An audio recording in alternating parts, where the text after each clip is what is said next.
Hello, my name is Hayden, and my form of liminality is mental health and multi-layered conscience. Hello, my name is Will Vega, and my form of liminality is refugees and how sports participation can boost the morale. Hello, my name is Kyle Tingley, and my form of liminality is the police academy and the rites of passage that recruits take throughout the academy. So, Will, we're gonna go in order in process of sports, police, and mental health. What is, explain your theme in your own way. Okay, all right. So, essentially, my theme is it all boils down to refugees. Like, imagine you lose your childhood home. That's pretty traumatizing, and these kids are under the age of 10 having to not only experience losing their home, but losing their home due to war. So that's like two things that stays with them as a form of PTSD. And in these refugee centers, when they move to when they migrate to a whole nother place, Yep. these places are not like it's not Chuck E. Cheese. Like these kids are there, they're not really. They don't have any goals. They don't have anything to work towards. There's not like they're in school. They're just at the center with them and their family, who are all kind of in a depressed state of mind. So my theme was that I believe that when sports participation is added into the refugees' lives, that it can boost the morale, and it does stuff in the brain and gives healthy amounts of dopamine, and it could be really useful to kind of avoid the stress of thinking of, wow, we just lost our home. And some refugees are just dealt a bad hand in life, and these type of things are just little ways to distract themselves instead of just thinking, oh, why me every day. Go play some basketball with them, go play some soccer, just go get your mind off it. And I believe that everyone, even not even refugees, but if you're in a depressed state of mind, sports can also help. Interesting. Would you say that coaches and playstyle switch could change the outcome slash play, and how the battle state of the body and mind switch slash fall? Like when you're in the form of the field, you gotta switch up. Usually, coaches give you a play style. Sometimes the other teammates don't follow, and everything starts to fall apart. Could that possibly change the form of liminality from one state to another, changing play style? I believe so. Maybe since it is like a recreational game, I don't think the stakes are as high as if we were using your example in like a professional league type of thing. Okay. But like let's say I'm a refugee, like I want to just be playing for fun with my buddies. I don't want some guy coaching me saying do this, this, and this. Like, bro, we're just playing for fun. Like, it's okay. So I think that would ruin the experience and maybe cause sports to be not as well as a distraction if that element was added into it. Okay. Yeah, and then Will, I just wanted to ask you, how do you think the training of refugees would compare to the training of police officers? Training of refugees? You mean training as in like the sports? Yes. Well, I think it's definitely two different aspects. I think one, you're like training to be out there and deal with criminals breaking the law and stuff like that. But I believe, like, let's say there's a recreational league in the refugee center. Like, you could be going through various amounts of practice, and then it's maybe not as intense or severe as a police academy training would be. From videos of that I've seen on like the internet and stuff. But I say there's definitely that participation of physical activity, and I say that could be the same thing. Yeah. All right. Thank you so much. So I will be talking about the police academy, and I'm trying to prove that it's not just a training institution, but a form of rites of passage that is reshaping the recruits psychologically, socially, and emotionally. And I found that there are three different stages that this happens in. The separation phase, there's a phase of identity formation, and a phase of socialization, where the academy breaks down these civilian habits and builds up a professional mindset. These three stages explain why officers think, react, and behave the way they do when they enter the field. So by analyzing the academy through this lens of kind of a rites of passage, it shows that separation detaches recruits from civilian identity and tries to rewire their instinctive response, while identity formation builds the mentality guardian or warrior that guides how officers later interact with the public. And then socialization passes this policing culture, ethical norms, and team expectations to all the recruits. That is an interesting definition of like your form of liminality of police training and how polices can like just work. It's so really fascinating. Mm-hmm. But could you say that how does police routine and reaction connect to the movie Inception with how everything's a dream state, the kickback, the thievery, the incepting? Could you possibly say that maybe everything would be a multi-layered part with like dirty cops, court systems, or representatives?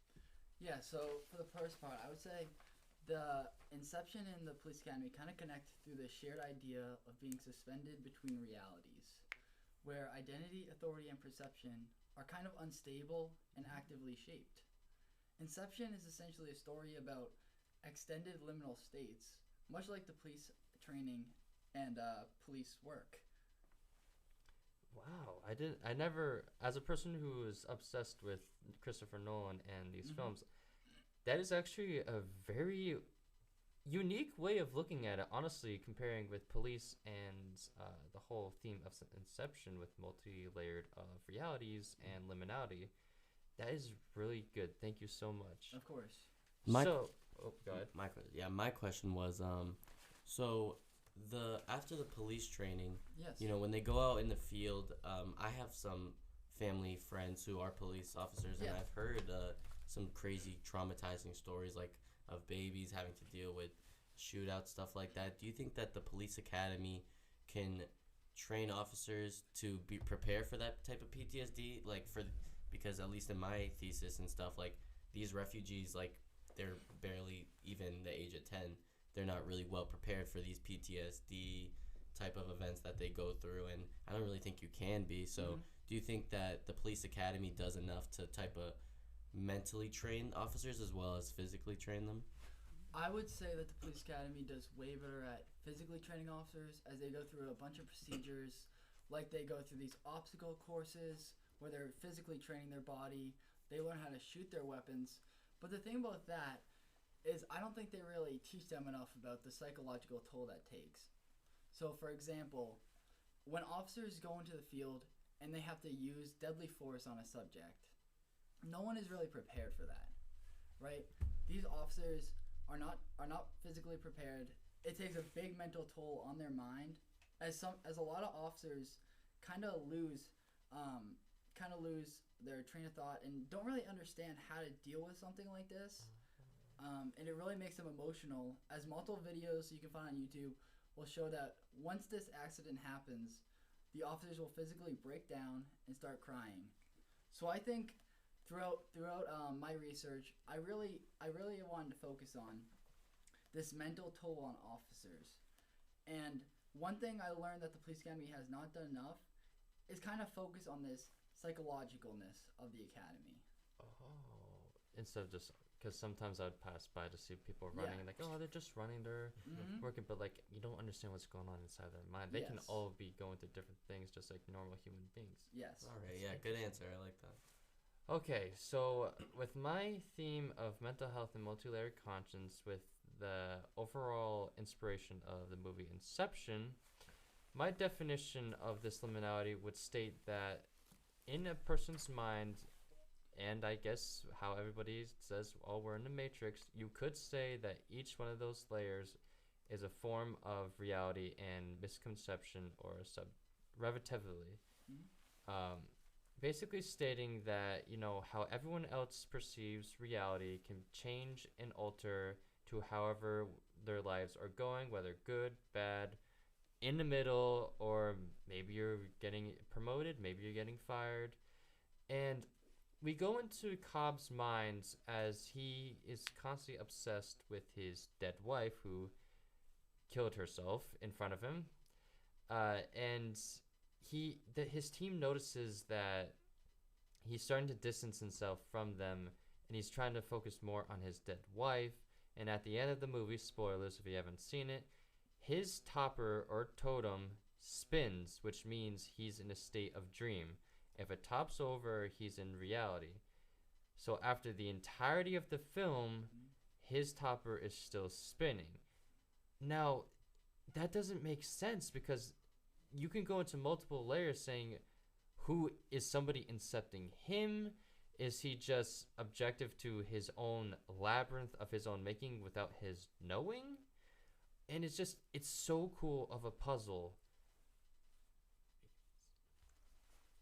So my question is, so do you believe that maybe refugees could be in a liminal state where they're incepting maybe a life where they didn't lose their home to war and stuff like that? Do you think that could play a part in it? Yes, I do agree that refugees or some sort of war, let's say, for example, to narrow it down, World War II, and how Germany wanted to invade Poland to seize their land and then eventually conquer Europe, while Poland was trying to protect their land on fighting back German forces with the help of allies. Now, the difference between those two would be that one is defending and trying to take back their lands with a clear goal in mind, while Germany, on the other hand, has a clear goal of conquering Europe, starting with Poland. But what lies the difference between them is that one is completely subjective and the other one is just, you can't take over the world. It's physically impossible at that time and today's time. Basically stating that perhaps that Germany was in a constant multi-layered conscience of planning out their attack on Europe, and how refugees can suffer from nightmares, dreams, hallucinations from the cause of war, PTSD to be exact, that coincides with how Cobb acts in the movie of Inception. I see. Yeah, and I just wanted to ask you, so I know you talked about how Inception ends, and how do you think that could propose the idea of, could cops' blind labyrinth reflect dirty cops / court representatives or anyone in general in the justice system? That is a really good question and a little complicated, but I'll try my best to answer. Yeah. So basically comparing the ending of Inception or Inception as a whole, the point is to indict an idea into somebody's mind. They achieve that, but at the end of the movie, Cobb's totem still spins, meaning he's in a dream state and not in reality. You could definitely compare that to how the police, government, and like a lot of law systems have dirty counterparts being paid off. You could say that the people paying courts, police officers, whatever, paying them off could be their form of incepting the idea into their mind to change the outcome of somebody's court case, somebody's innocence, falsely accusing, and overall just changing how the rules of justice works by incepting the idea of money in order to change that. And I do definitely agree that this movie is not just about dreams or how, multi-layered things are. It's about how it can be subjective and used in reality, today's time, of how people can be paid off, people could have ideas, people steal ideas, people being in a trance trying to figure out life. Everything is a form of liminality, whether subjective, objective, dream, not dream, multi-layered, kick, whatever. It's all, life is just a fundament of so many things. And I can say that we can all actively agree that all of these, between sports and refugees being held at gunpoint or held to win a goal, the blood rush, the constant thinking, the over exaggeration of survival that they're put through, can be the same thing as police and how they have to train to protect the people. And sometimes they get in gunfights, sometimes they don't. They have to put themselves in danger to save citizens, and that can form really well with their mental health between the war and how it adds PTSD, and how police, it's constant fear and wanting to survive and protect. All these things are hard workings in our brain, and it's just, it's so many layers of the conscious by Ferdinand's theory of the subconscious, the conscious, and the whole dream state of it. And I think we all have really good ways on how we can connect each and the overarching thoughts would be perception and reaction of the human mind in circumstances like this. Mm, I agree. totally agree. All right.